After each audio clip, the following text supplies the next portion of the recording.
जो भी अपनी सत्ता की ताकत का घमंड हो गया हो, उनको ये चेतावनी। हम इस मुल्क में फिरका परस्ती की यलगार है, उसका जो है मुकाबला कर सकें।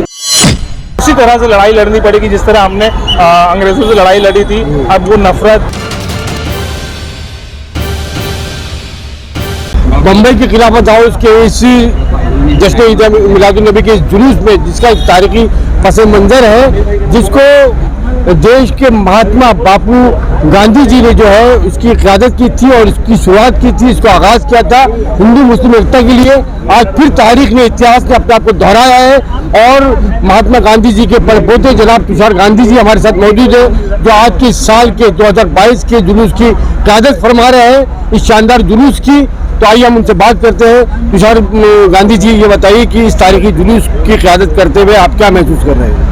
मुझे नाज हो रहा है कि मुझे ये मौका मिला कि मेरे जो पुरखे थे बापू, उनको जो सम्मान प्राप्त हुआ था इस जुलूस की क़यादत करने का, वो मुझे भी आज प्राप्त हुआ। इसलिए मैं अपने आप को बहुत खुशनसीब समझता हूँ कि और इस कदर शानदार जुलूस का के साथ चलने का जो मौका मिला मुझे, जी, वो मेरे लिए एक बहुत बड़ा सम्मान है। जी सर, आज जिस तरह से अंग्रेज़ों को उनके साथ में लड़ाई में ख़ास तौर से इस खिलाफत मूवमेंट की जो शुरुआत की गई थी, आज देश में फिर जो है कुछ एक फिरका परस्त अनासिर और कुछ लोग जो है जहर बो रहे हैं, हिंदू मुस्लिम एकता और भाईचारे को ख़राब कर रहे हैं। तो आज के इस मौके पर, आज के इस माहौल में इस तरह के जुलूस की कितनी अहमियत हो जाती है? मैं समझता हूँ कि ऐसी जो सारी प्रयत्न हैं, ऐसे जो सारे उत्सव है, वो एक बार फिर हमने उनको हमारी जो मिली जुली तहजीब है, हमारी जो गंगा जमनी तहजीब है, उसकी मिसाल कायम करने के लिए हमने उसका इस्तेमाल करना चाहिए। और प्यार मोहब्बत का संदेशा उतनी पुरजोर से समाज के अंदर देना चाहिए जितनी ताकत से नफरत का संदेशा और नफरत का जहर हमारे बीच पिरोया जा रहा है। जी सर, आज देश में जो बुनियादी सहूलतें हैं, बहुत सारे मसाइल हैं, गरीबों के हैं, महंगाई के हैं, बहुत सारे मसाइल हैं जिसका हम अंदाज़ा नहीं लगा सकते। उसको एक तरफ ढकेलते हुए मैं कहूँगा मैं कि ये जो भगवा परिवार है, फिरका परस्त ताकत है, सांप्रदायिक ताकतें हैं, वो हिंदू मुस्लिम और मुसलमानों, सिर्फ मुसलमान ही नहीं, देश का हर नागरिक जो आज परेशान है, जो मिडिल क्लास तबका है, गरीब तबका है। तो आप इन ताकतों को क्या मैसेज देना चाहिए? नहीं, देखिए, मैं यही कहना चाहता हूँ कि बड़ी से बड़ी सल्तनतें जब हमारे जो गरीब, जिनको हमने हमेशा गरीब और कमज़ोर समझा है, वो लोग उठ खड़े हुए हैं, तो दुनिया की सबसे बड़े साम्राज्य भी उसके सामने अपने घुटने टेक दिए हैं उन्होंने। इसलिए ये याद रखना चाहिए, ये मुल्क इतना नहीं बदला कि वो ताकत को भुला दे। जी, ऐसी ताकतों को अपनी इस हरकतों से बाज आ जाए, तो जिनको भी अपनी सत्ता की ताकत का घमंड हो गया हो, उनको ये चेतावनी। बहुत बहुत शुक्रिया, धन्यवाद। जय हिंद, जय महाराष्ट्र।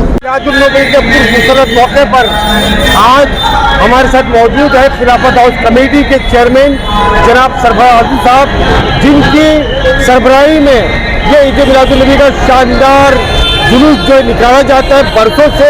आइए उसी तारीख को हम फिर दोहराते हुए सरफराज साहब से ही जानेंगे कि इसकी छोटी सी मुख्तसर तारीख क्या है और किस तरह से मामला ये रहा है, और ख़ास तौर से 2 साल के कोरोना के पीरियड के बाद में, जबकि हमें मौका नहीं मिला जश्न मनाने का, हज़रत मोहम्मद मुस्तफ़ा सल्लल्लाहु अलैहि वसल्लम की सालगिरह का जश्न का। जी सरफराज साहब,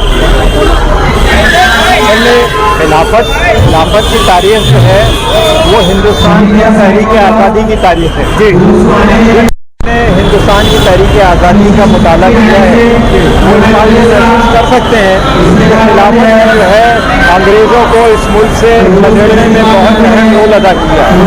आप लोग गौर कीजिए कि इस मुल्क में 1857 की जंग में ही मुसलमान और हिंदू एक साथ आए थे, और उसके बाद तकरीबन 60 साल का अरसा ऐसा रहा कि हिंदू और मुसलमान जो थे वो अलग अलग अपनी अपनी तरीके चला रहे थे, और अंग्रेज़ों को जो है इस चीज़ में बड़ी आफियत महसूस होती थी कि हिंदू और मुसलमान एक साथ ना आए, तो उनकी जो सरबराही थी और उनकी जो मुमलिकत थी उसको किसी किस्म का खतरा दरपेश नहीं होता।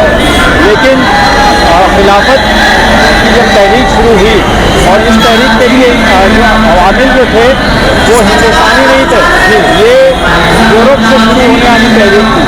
तुर्की उसका जो है निशाना था यूरोपियन ताकतों का।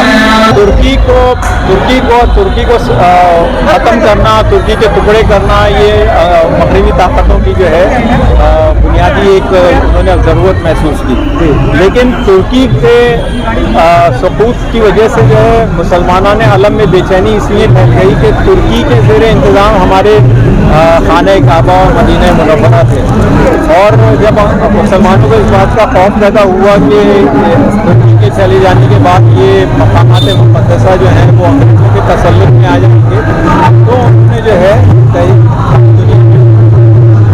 खिलाफत की तहरीक का आगाज़ तो एक दूसरे नुक्ते से हुआ, लेकिन हिंदुस्तान में उसकी मानवियत जो थी वो इसलिए बढ़ गई क्योंकि अंग्रेज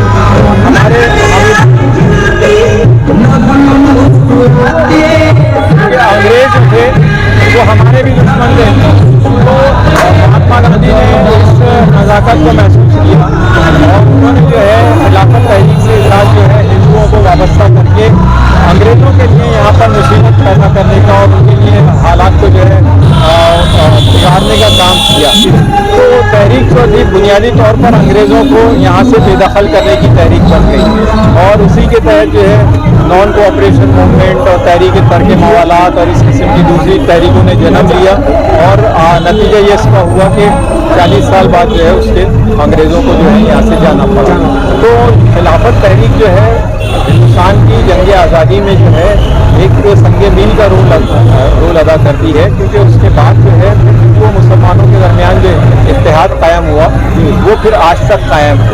और यह जाहिर बात है ये उस वक्त कांग्रेस की एक जमात थी, लेकिन उस वक्त भी जो है मुखालिफिन इस्लाम जो थे वो जमा हो रहे थे और RSS भी जो है पनपने लगी और वजूद में आ गई। लेकिन बुनियादी तौर पर जो है ये मुसलमानों की एक ऐसी तहरीक थी जिसमें हिंदुओं ने उनका कदम ब कदम साथ दिया। तो हमने जो है कुछ साल पहले ज्ञानी हरप्रीत सिंह जो कि अकाल तख्त के सरबराह हैं उनको बुलाया कबूल किया था। उससे पहले हमने जो है बौद्ध लीडरों को जो है अपने मदद दिया। हमने स्वामी अग्निवेश को जो आर्य समाज के सरबराह थे उनको भी इनवाइट किया। इसी तरह हम जो है आज जब लेकर आए तुषार गांधी साहब को, तो हमारा मकसद जो था वो ये कि हम तारीख को जो है एक बार दोहराएं, और वो जो समा 1920 और 1921 में रहा होगा उसी समा को जो है आज एक बार फिर से जो है जिंदा किया जाए, क्योंकि उस वक्त अंग्रेज़ हमारे दुश्मन थे, आज फ़िरक़ा परस्त हमारे दुश्मन हैं।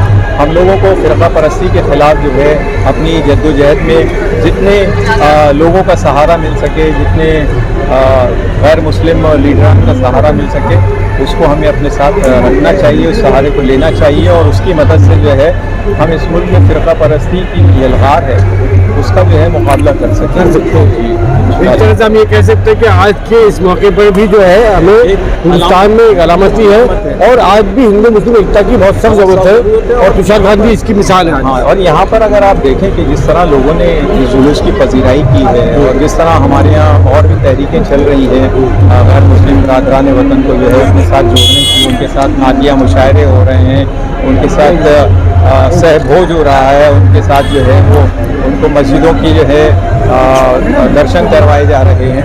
तो ये तमाम चीज़ें जो है ये मजमूई तौर पर जो है एक ही बात की जानिब हमको लेके जाती हैं, और वो ये कि हिंदुस्तान में हमारे लिए फ़िज़ा में जो नासाजगारी पैदा की जा रही है उसको जो है हम लोग ख़त्म करें, और इस जहर को जो है हम लोग किसी तरह जो है ख़त्म करके जो है यहाँ पर एक बार फिर मिठास और मोहब्बत की जो है रूह को जो है हिंदुस्तान में फूंक दें। एक आखिरी सवाल, 2 साल पुराने पुलिस ने मुंबई पुलिस ने इजाज़त दी और बड़ी मुश्किलात पेश आई, इस बार मुंबई पुलिस का रोल क्या है? मुंबई पुलिस का रोल तो हमारे हर दौर में बहुत अच्छा रहा है। जिस ज़माने में दूसरों को जुलूस निकालने की इजाज़त नहीं दी जाती थी, उस ज़माने में भी हमको अलामती जुलूस निकालने की इजाज़त दी गई। एक बार जो है सिर्फ 1 ट्रक लेके चलने की इजाज़त दी गई, एक बार जो है 5 ट्रक लेकर चलने की इजाज़त दी गई। हमने इस तवातुर में जो है कहीं कमी नहीं आने दी, इसको जो है टूटने नहीं दिया, और हालात जैसे थे उसके पेश नज़र हम भी अपने आप को तब्दील करते रहे। अब जबकि वैसे हालात नहीं हैं, एक बार फिर हम खुली फ़ज़ा में सांस ले सकते हैं, तो अब कोई वजह नहीं है कि आप जो है अब जो है पूरी शान और शौकत के साथ जुलूस रवाना हो रहा है। और आपने देखा होगा कि आवाम ने जिस जोश व खरोश का मुजाहिदा किया है, ये अपने आप में एक अदीमुल मिसाल ओकेजन है। और मैंने खुद इतना जोश व खरोश और इतनी बड़ी तादाद में लोगों को जो है जुलूस में आते हुए और इसका इस्तेमाल करते हुए नहीं देखा। ये इस बात की अलामत है कि हम अब जो है पीछे की तरफ मुड़ के नहीं देखेंगे, आगे ही देखेंगे और खूब से खूबतर की जो हमारी तलाश है उस तलाश में जो है सफ़र जारी रहेगा। जी, इसीलिए मैं देख रहा हूँ कि माशाल्लाह चेहरा तो आपको पहले भी लाल था और लाल हो गया है। मेरी सफरी जो है ये इसमें जो है खून शहीदा शामिल है। ये एक बहुत बड़ी रिवायत को जो है हम लोग के अमीन हैं। हम उन लोगों को फरामोश कर देते हैं जिन्होंने जो है अपनी जानों का नजराना पेश किया और जिनकी जो है पूरे घर बार तबाह हुए और जिन्होंने जो है हिजरतें की हैं और अपने आप को तबाह किया है, तब जाके हम आज जो है चेहरे तो पूरे शहीदा है। हाँ, तो ये खून शहीदा की सुर्खी है। अगर नजर आ रही तो मुझे तो नजर नहीं आती। सोशल एक्टिविस्ट हामिद इदरीस जो कि मुंबई शहर की जानी मानी शख्सियत है, आइए हम उनसे बात करते हैं। हामिद भाई, इस जुलूस को लेकर, इसकी तैयारी को लेकर क्या करेंगे? बहुत ज़बरदस्त रहा है। इतना ज़बरदस्त भीड़ है, इतने ज़्यादा स्टेजेस हैं रास्ते में, लोग इतना शानदार इस्तकबाल कर रहे थे, लोग इतना वालिहाना इस्तकबाल है, जोश है, लोग ये सोच रहे हैं कि क्या पाए और क्या कर दे। माशाल्लाह इस तरीके का माहौल है। अच्छा, तो कहाँ से गुजरा ये बाइकला खिलाफत कमेटी से निकलता हुआ ये पहुंचा बाइकला ब्रिज, वहाँ से हंस रोड से होता हुआ लखपति होटल होता हुआ ये आप यूँ समझिए काला पानी जो मोमिनपुरा है वहाँ से मदनपुरा, मोहम्मद अली मौलाना आज़ाद रोड, फिर मदनपुरा होते हुए नागपाड़ा जंक्शन से ये डंकन रोड होता हुआ दो टाकी से निकल के जेजे जंक्शन से आए क्राफर्ड मार्केट से अभी घूम के जो है ये स्टे समझ लीजिए पैदूनी होता हुआ समझ लीजिए खत्म हुआ है। अब ये तकरीबन कितने लाख लोगों ने स्वागत किया होगा? मुझे लगता है कि इस पूरे जुलूस में कम से कम जो है ना ये 6 से 7 किलोमीटर का पैच रहा होगा।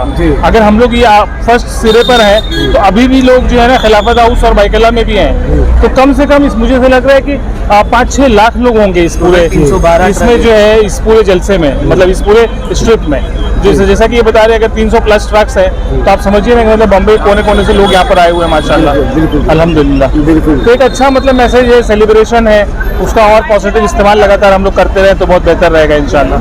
इस जुलूस की जैसे कि खासियत है हिंदू मुस्लिम एकता की मिसाल, तो रास्ते में आपको कितना क्या नजर आया हिंदू मुस्लिम एकता कहाँ का नजर आया? सबसे इम्पोर्टेंट बात है जो बिल्डिंग्स है ना, बिल्डिंग्स में जो लोग खड़े रहते हैं, ठीक है मुस्लिम मोहल्ला है तो एक अलग बात है, लेकिन हमारा जो जुलूस है वो बहुत सारे गैर मुस्लिम मोहल्लों से भी गुजरा। गैर मुस्लिम जो है वहाँ पर भाई बहन भी खड़े हुए थे, वो लोग भी हाथ दिखा कर जो है जुलूस का इस्तकबाल कर रहे थे, हाथ जोड़ रहे थे। और इस तरीके से मतलब BMC ने जगह जगह इस्तकबाल किया, पुलिस ने जगह जगह इस्तकबाल किया जुलूस का माशाल्लाह। So it is a very nice thing. एक अच्छा माहौल बना है ऐसे माहौल में जहाँ पर पूरा जहर भरा जा रहा है और देश को जो है फिरका परस्ती की आग में झोंका जा रहा है, तो ऐसे मौके में ये जुलूस बहुत अहमियत का हामिल है। बेशक इस जुलूस की कहानी और हिस्ट्री भी इसी तरह से रही है। आज लगता है कि इसकी तजदीद का दौर आया है, ये जो ज़माना है ये तजदीद का ज़माना है कि इसमें दोबारा से हम लोगों को उसी तरह से लड़ाई लड़नी पड़ेगी जिस तरह हमने अंग्रेज़ों से लड़ाई लड़ी थी। अब वो नफरत, दूरी, भेदभाव, एक दूसरे के खिलाफ जो प्रोपेगेंडा किया जा रहा है उसके खिलाफ हम सबको मिलके कहीं ना कहीं लड़ना पड़ेगा और हमें उम्मीद है कि वो अच्छा दौर दोबारा से आएगा। जो लड़ाई हमारी पुरखों ने लड़ी थी अंग्रेजों के खिलाफ, आज जो है आप जैसे नौजवानों को या आज के इस माहौल में जो पूरी कौम है या जो भाईचारे की जो मिसाल पेश करने वाले वो इंसानियत पसंद लोग हैं, उनको एक बार फिर जो है ये काले अंग्रेजों से लड़ना पड़ेगा। मुझे ऐसा लगता है कि जब पुरखों ने लड़ाई लड़ी थी तो देश को आज़ाद कराने की लड़ाई थी, अब जो है ये देश को बचाने की लड़ाई है ना। तो देश को जब जिस तरह हमने आज़ाद कराया है उसी तरह देश को बचाने का काम बचाएंगे भी हम इंशाल्लाह ना। शुक्रिया बहुत बहुत हमला समय मीडिया से बात करने के लिए। कैमरा पर्सन शाहिद पटेल के साथ आपका दोस्त राशिद। जय हिंद, जय महाराष्ट्र।